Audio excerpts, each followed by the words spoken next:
অনেক মা-বাবা আছেন আমাদের কাছে এসে অভিযোগ করেন, আমার বাবু একদম খেতে চায় না। তাহলে আপনি এই ভুলগুলো করছেন, যার কারণে আপনার বাবু খেতে চাচ্ছে না। আসসালামু আলাইকুম ওয়া রাহমাতুল্লাহি ওয়া বারাকাতুহু। আজকের ভিডিওতে আমরা আলোচনা করব আপনার বাবু যদি না খেতে চায় তাহলে সেক্ষেত্রে করণীয়। আমাদের অনেক মা-বাবা আমাদের কাছে আসেন, আমাদের কাছে অভিযোগ করেন, অমুক আপুর বাবু তো খুব ভালো খায়, অমুকের বাবু তো খুব ভালো খায়, কিন্তু আমার বাবু ভালোভাবে খাচ্ছে না, আমি কি করব? সেক্ষেত্রে আমরা যে উপদেশটি দিয়ে থাকি সেটি হচ্ছে আপনার বাবু সুস্থ কিনা সেটি খেয়াল রাখবেন। অন্যের বাবুর সাথে আপনার বাবুর তুলনা করার কোনো প্রয়োজন নেই। প্রথমত কথাটি বলে থাকি, আপনার বাবুকে সম্পূর্ণরূপে বাইরের খাবার বর্জন করবেন।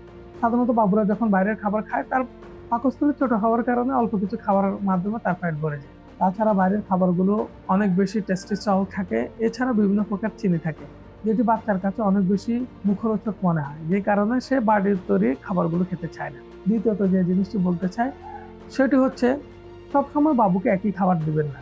খাবার ভিতর বৈচিত্র্য নিয়ে আসুন, এক একদিন এক এক ধরনের খাবার দিন, কিংবা খাবারগুলোকে এমনভাবে তৈরি করুন যেটার প্রতি বাবুর আকর্ষণ বোধ তৈরি হয়।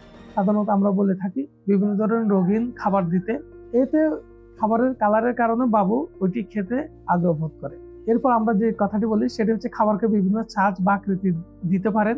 সাধারণত বাজারে বিভিন্ন ধরনের সাজ বা আকৃতি পাওয়া যায়, বিভিন্ন রকম ফুল, ফল কিংবা বিভিন্ন রকম পশু পাখির আকৃতি। বাবু এগুলোর প্রতি আগ্রহ বোধ করে এবং বাবু খাবার খেতে উৎসাহ বোধ করে।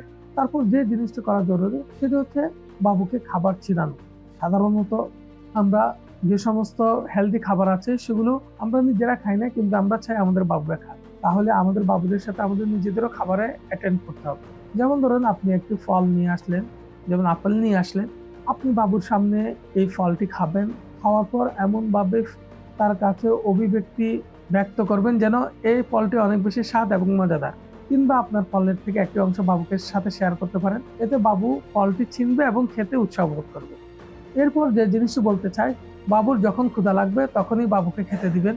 আপনি বাবুর খাদ্য তালিকা ঠিক করবেন, কিন্তু বাবু কত দূর খাবে, কখন খাবে এটি নির্ধারণ করবেন। যখন আপনি হেলদি খাদ্য তালিকা তৈরি করে দিবেন এবং বাবুকে তার স্বাধীন মতো খেতে দিবেন, দেখবেন আপনার বাবু খাওয়া শুরু করেছে। বাবুকে যদি জোর করে খাওয়ানো হয় সেক্ষেত্রে বাবু খাবার প্রতি অনীহা চলে আসে এবং বাবু খেতে চায় না। সাধারণত বড় দুটি খাবার, বিশেষ করে দুপুরের খাবার এবং রাতের খাবারের মধ্যখানে কমপক্ষে 4 ঘন্টা বিরতি রাখুন। এই সময় দুধ বা অন্যান্য ভারী যে সমস্ত খাবার যেগুলো সহজে পেট ভরে যায় এই ধরনের খাবার দিবেন। এই নিয়ম কানুনগুলো পালন করলে দেখবেন আপনার বাবুর খাবার প্রতি আগ্রহ বেড়ে গেছে, আপনার বাবু অন্যদের বাবুদের মতো অনেক বেশি মোটা তাজা হয়ে গেছে এবং আপনাদের বাবু খাবারের প্রতি উৎসাহ পাচ্ছে। অন্যদিন অন্য কোনো গুরুত্বপূর্ণ বিষয় নিয়ে আলোচনা হবে। সে পর্যন্ত সবাই ভালো থাকবেন, সুস্থ থাকবেন। আসসালামু আলাইকুম ওয়া রাহমাতুল্লাহ।